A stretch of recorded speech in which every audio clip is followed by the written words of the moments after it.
आज की इफ्तारी आपकी बहुत शानदार होने वाली है क्योंकि मैं आपको बहुत आसान रेसिपी बताऊंगी। सिर्फ अगर आपके पास 10 से 15 मिनट भी हैं तो आप आराम से बना लेंगे।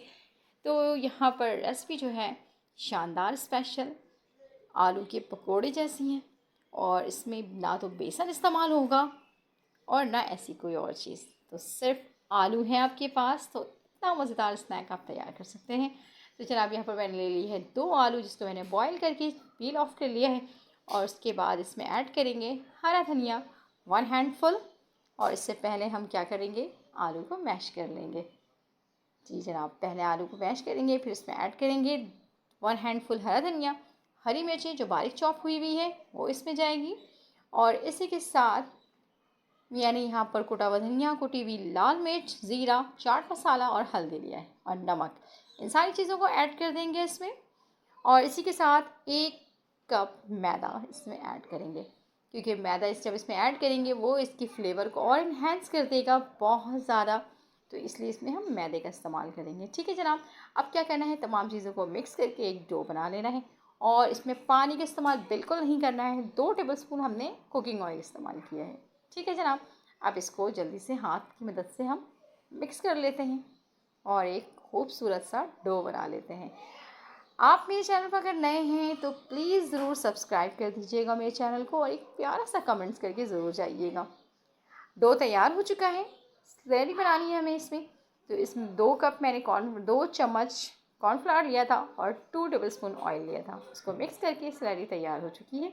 अब काउंटर पर मैदा डस्ट करेंगे और जो हमने डो बना के रखे थे उसका एक एक पेड़ा लेंगे हम और इसको इस तरह से फैलाते जाएंगे और हाथ की मदद से प्रेस करके थोड़ा बड़ा कर लेंगे इसको और रोटी की तरह हमने इसे बेल लेना है और इसको थोड़ा पतला कर देना है। ठीक है, जितना हो सकता है इतना कर लें और इतना हो कि आप इजीली हाथ से इसको उठा सकते हो। ठीक है जनाब, तो ये हमारी एक रोटी जो है इसकी तैयार हो गई है। मैंने इसको प्लेट में ट्रांसफ़र कर दिया है। इसी तरह से जो बाकी के हैं वो भी हम रेडी कर लेंगे। और अब क्या करना है, पहले जो ये स्लैरी हमारी है इसको हम मिक्स कर देंगे एक दफ़ा और इस रोटी के ऊपर लगा देंगे अच्छी तरह से पूरे पे और इसकी रोटी की दूसरी लेयर जो है इस पर हम शामिल कर देंगे। ये लेयर इस पर लग गई है। इसी तरह से तीसरी लेयर भी हमने लगा देनी है और इसी तरह से चौथी लेयर भी लगेगी। तो सारी जो है ये एक लेयर की कंडीशन में आ जाएंगी ये इस तरह से। और हमने इसमें ऐड कर दिया ये चौथी रोटी, ये सारी इसमें ऐड हो चुकी हैं। अब क्या करना है भाई, ये सब जब ऐड हो जाए तो हम इसको एक दफ़ा दोबारा से ऊपर से जो सैलरी हमने बनाई थी वो लगा देंगे और इसको इस तरह से पलट देना है एक साइड से, बिल्कुल सेम दूसरे साइड से भी इस तरह से इसको हम इसके ऊपर वाली लेयर पे लगा देंगे। ठीक है जनाब, अब इसको थोड़ा सा हाथ की मदद से प्रेस कर देंगे। ठीक है, और अब मैं इस पर थोड़ा सा मैदा ऊपर से डस्ट करूँगी, ये मैंने कर दिया है।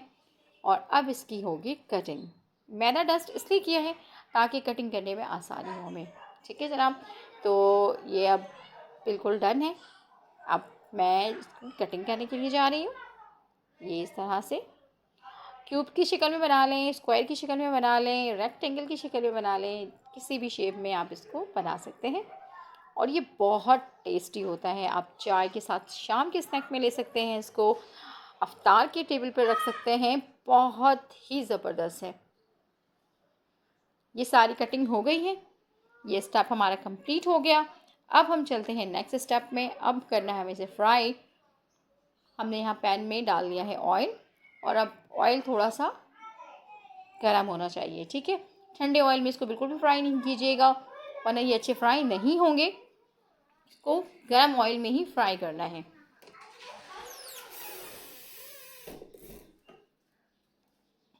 ये जनाब मैंने इसको डाल दिया और 2 मिनट तक आपने बिल्कुल भी इसमें कोई चम्मच नहीं लगाना है। 2 मिनट गुजरने के बाद आप इसको हल्के हल्के टर्न करना शुरू करेंगे क्योंकि इनका कलर जो है वो चेंज होना शुरू हो जाएगा और हमने इनको गोल्डन फ्राई करना है। तो इस तरह से ये जब तक ये गोल्डन नहीं हो जाते तब तक इसको फ्राई करते रहेंगे और 2 से 4 मिनट के बाद जो है ये कलर कम्प्लीटली फ्राई हो जाएंगे।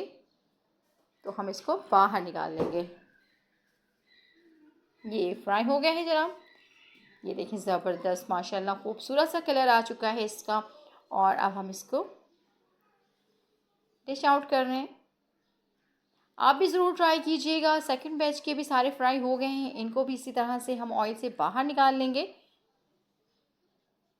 और ये बहुत मज़ेदार स्नैक्स बनते हैं। बहुत इतने दिनों से आपने बेसन के बहुत सारे पकोड़े ट्राई किए थे, तो मैंने सोचा आपको क्यों ना कुछ नया और कुछ हट के बताऊँ। तो ये बहुत ही ज़बरदस्त हैं, बहुत जल्दी तैयार हो जाएंगे, ज़्यादा टाइम बिल्कुल भी नहीं लगेगा। ये हमारे सारे रेडी हो चुके हैं माशाल्लाह अल्हम्दुलिल्लाह।